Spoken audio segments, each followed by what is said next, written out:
বাজারে প্যাকেটজাত করে বিক্রি হওয়া বরই তেঁতুলের সেই মিক্স বল আচারের গোপন রেসিপি আজকে আমি আপনাদের সঙ্গে শেয়ার করব। এই আচারটা আমরা কম বেশি সবাই খেয়ে থাকি, কিন্তু এই আচারের গোপন রেসিপিটা আমরা কেউই জানি না। এই আচারটা খেতে এতটাই বেশি মজার যে এই আচারটা খেতে পছন্দ করেন না এমন মানুষ খুঁজে কম পাওয়া যাবে। হ্যালো এভরিওয়ান, আসসালামু আলাইকুম। আজকে আমি আপনাদেরকে শুকনো বরই আর তেঁতুলের মিক্স বল আচার তৈরি করে দেখাবো। খুবই লোভনীয়, খুবই মজার, টকঝাল মিষ্টি আচারটাকে এভাবে বানিয়ে আপনারা চাইলে আচারটার বিজনেসও করতে পারবেন। তো আশা করছি রেসিপিটা আপনাদের সবার কাছে বেশ ভালো লাগবে। ভালো লাগলে কিন্তু ভিডিওতে অবশ্যই একটা লাইক দিয়ে দিবেন। তবে চলুন এবার তাহলে আচারটা বানানো শুরু করি। আচারটা তৈরি করার জন্য প্রথমেই এখানে আমি একটা বাটির মধ্যে নিয়ে নিয়েছি 250 গ্রাম তেঁতুল। এবারে আমি এই তেঁতুলগুলোর মধ্যে সামান্য কিছুটা কুসুম গরম পানি দিয়ে এই তেঁতুলগুলোকে ভিজিয়ে রাখবো 15 মিনিটের জন্য। এভাবে তেঁতুলগুলোকে একটু ভিজিয়ে রাখার কারণে তেঁতুলগুলো ভিজে নরম হয়ে যাবে। আর পানিটা কিন্তু এ পর্যায়ে বেশি দেওয়া যাবে না, অল্প পরিমাণ পানি দিয়েই এগুলোকে 10 থেকে 15 মিনিটের জন্য ভিজিয়ে রাখতে হবে। এবারে এখানে আমি নিয়ে নিয়েছি শুকনো বরই। আমি হাফ কেজি পরিমাণ কাঁচা বরইকে ভালোভাবে রোদে এরকম শুকিয়ে নিয়েছি। আর রোদে শুকিয়ে নেওয়ার পর কিন্তু বরইয়ের ওজন অনেক কমে যায়। এই আচারটা তৈরি করার জন্য বরইগুলোকে একেবারে খুব ভালো করে শুকিয়ে নিতে হবে। এবারে আমি একটা মিক্সার গ্রাইন্ডারের সাহায্যে এই শুকনো বরইগুলোকে খুব ভালো করে গুঁড়া করে নিব। বরইগুলো এ পর্যায়ে গুঁড়া করার সময় খেয়াল রাখতে হবে আপনাদের ব্লেন্ডারটা যেন খুবই ভালো মানের হয়, কারণ দুর্বল ব্লেন্ডার হলে সেক্ষেত্রে এগুলোকে ব্লেন্ডারের সাহায্যে গুঁড়া না করাই ভালো হবে। সেক্ষেত্রে আপনারা এগুলোকে মেশিন থেকে ভাঙিয়ে আনতে পারবেন, আবার চাইলে শিলপাটার সাহায্যে এগুলোকে একেবারে পারফেক্টভাবে গুঁড়া করে নিতে পারবেন। এবার আমি এই বরইগুলোকে এই মিক্সার গ্রাইন্ডারের সাহায্যে ভালোভাবে গুঁড়ো করে নিব। দেখতেই পাচ্ছেন এখন কিন্তু আমি বরইগুলোকে মিক্সার গ্রাইন্ডারের সাহায্যে ভালো করে গুঁড়া করে নিচ্ছি। এখন আমি বরইগুলোকে ভালোভাবে গুঁড়া করে নিয়ে চলে এসেছি। এখন আমি ঢাকনাটা খুলে নিচ্ছি।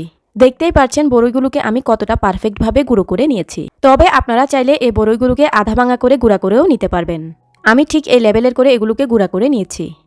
এবারে এই বরইয়ের গুঁড়াগুলোকে আমি একটা মিক্সিং বোলের মধ্যে ঢেলে নিচ্ছি।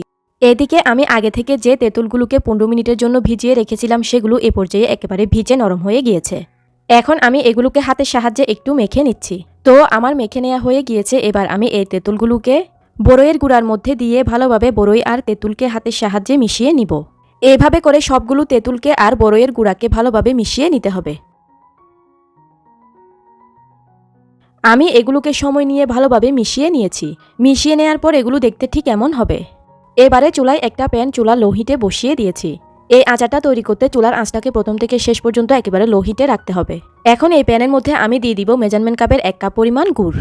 তবে আপনারা চাইলে গুড়ের পরিবর্তে চিনি দিয়েও আচারটাকে তৈরি করে নিতে পারবেন। তবে গুড় দিয়ে তৈরি করতে পারলে আচারটা খেতে বেশি ভালো লাগে। এবারে এখানে আমি দিয়ে দিব 3 টেবিল চামচ পরিমাণ হোয়াইট ভিনেগার বা সিরকা। এই সিরকাটা আপনারা যে কোনো মুদির দোকানে পেয়ে যাবেন। এখন গুড়গুলোকে ভালোভাবে নেড়েচেড়ে দিয়ে গুড়গুলো ফুটে ওঠা পর্যন্ত অপেক্ষা করতে হবে। গুড়গুলো যখন ভালোভাবে ফুটে এই লেভেলের হয়ে যাবে তখন আমি এই গুড়ের মধ্যে দিয়ে দিব আগে থেকে মেখে রাখা বরই তেঁতুলের মিক্সচার। এবারে চুলা লো আঁচে এগুলোকে গুড়ের সঙ্গে ভালোভাবে নেড়েচেড়ে মিশিয়ে দিতে হবে। মিশিয়ে নেওয়ার পর আমি এগুলোকে টেস্ট করে দেখে নিয়েছিলাম, আমার মনে হয়েছে মিষ্টির পরিমাণটা কম হয়েছে। তাই এখানে আমি আরও 1 কাপ পরিমাণ গুড় দিয়ে দিলাম। আপনারাও আপনাদের স্বাদ অনুযায়ী মিষ্টির পরিমাণটা বাড়িয়ে কমিয়ে দিতে পারবেন। গুড় দেওয়ার পর আমি আরও দিয়ে দিলাম 2 টেবিল চামচ পরিমাণ ভিনেগার। এবারে আবারও সবকিছুকে ভালোভাবে নেড়েচেড়ে মিশিয়ে দিচ্ছি। আর চুলার আঁচটা কিন্তু অবশ্যই লো হিটে থাকবে। এখন আমি দিয়ে দিলাম 1 টেবিল চামচ পরিমাণ লাল মরিচের গুঁড়া। এবারে দিয়ে দিব 3 টেবিল চামচ পরিমাণ ভাজা 5 ফোড়ন আর শুকনো মরিচের গুঁড়া। আমি 5 ফোড়ন আর শুকনো মরিচকে শুকনো খোলায় ভালোভাবে টেলে নিয়ে তারপর গুঁড়ো করে নিয়েছিলাম। এখানে আমি 3 টেবিল চামচ পরিমাণ গুঁড়ো মশলা দিয়ে দিলাম। এখন দিয়ে দিলাম 1 টেবিল চামচ পরিমাণ বিট লবণ। বিট লবণটা এই আচারে অবশ্যই দিতে হবে, তাহলেই কিন্তু এই আচারের আসল স্বাদটা পাওয়া যাবে। এবারে স্প্যাচুলার সাহায্যে সবকিছুকে খুব ভালো করে নেড়েচেড়ে মিশিয়ে দিতে হবে। চুলার আঁচটাকে লো হিটে রেখেই এই আচারটাকে অনবরত নেড়েচেড়ে এ পর্যায়ে তৈরি করে নিতে হবে। আচারটা তৈরি হতে কিন্তু বেশি সময় লাগে না। বেশ কিছুক্ষণ আচারটাকে এভাবে অনবরত নেড়েচেড়ে মিশিয়ে দেওয়ার পর যখন দেখা যাবে আচারটা এরকম প্যানের গা ছেড়ে উঠে আসছে আর আচারের কনসিস্টেন্সিটা এরকম ঘন হয়ে গিয়েছে, তখন বুঝে নিতে হবে যে আচারটা পারফেক্টভাবে তৈরি হয়ে গিয়েছে। তো আমার আচারটা এ পর্যায়ে প্যানের গা ছেড়ে উঠে আসছে আর পারফেক্ট কনসিস্টেন্সির ঘন হয়ে গিয়েছে। এখন আমি চুলাটা বন্ধ করে দিয়ে আচারটাকে চুলা থেকে নামিয়ে খুব ভালো করে ঠান্ডা করে নিব। তো এবারে আমি আচারটাকে চুলা থেকে নামিয়ে এরকম একটা ছড়ানো প্লেটের মধ্যে ঢেলে নিচ্ছি। সবগুলো আচার ঢেলে নেওয়ার পর আচারগুলোকে আমি চামচের সাহায্যে এভাবে একটু ছড়িয়ে দিচ্ছি যেন আচারগুলো খুব দ্রুত একটু ঠান্ডা হয়ে যায়।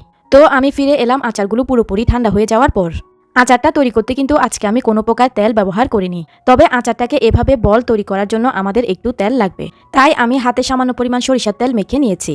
এখন হাতে কিছুটা পরিমাণ আচার নিয়ে আমি এভাবে গোল করে তারপরে কালোজাম মিষ্টির মতো করে শেপ দিয়ে দিচ্ছি। তবে আপনারা চাইলে আচারগুলোকে যে কোনো শেপ দিয়ে দিতে পারবেন। এ পর্যায়ে আমি আচারগুলোকে একটু লম্বাটে করে শেপ দিয়ে দিলাম। তো এখন আমি সবগুলো আচারকে এভাবে কালোজাম মিষ্টির মতো করে শেপ দিয়ে দিব। ভিউয়ার্স, রেসিপিটা যদি আপনাদের কাছে ভালো লেগে থাকে তাহলে কিন্তু ভিডিওতে অবশ্যই একটা লাইক দিয়ে দিবেন। ভিডিওটি আপনাদের ফ্রেন্ডস এন্ড ফ্যামিলির মাঝে বেশি বেশি শেয়ার করে দিবেন। আর আপনি যদি আমার চ্যানেলে নতুন হয়ে থাকেন তাহলে অবশ্যই চ্যানেলটি সাবস্ক্রাইব করে পাশের বেল আইকনটি অন করে রাখবেন। তো ভিউয়ার্স, দেখতে তো পেলেন কত সহজেই কোনো প্রকার তেল ছাড়া তৈরি করে নিলাম অসম্ভব মজাদার, অসম্ভব লোভনীয় স্বাদের টকঝাল মিষ্টি বরই তেঁতুলের মিক্স বল আচার বা কালোজাম মিষ্টি আচার। যেহেতু আজকে আমি আচারটার মধ্যে ভিনেগার দিয়েছি তাই কিন্তু আচারটা কোনো প্রকার নষ্ট হয়ে যাওয়ার সম্ভাবনা নেই।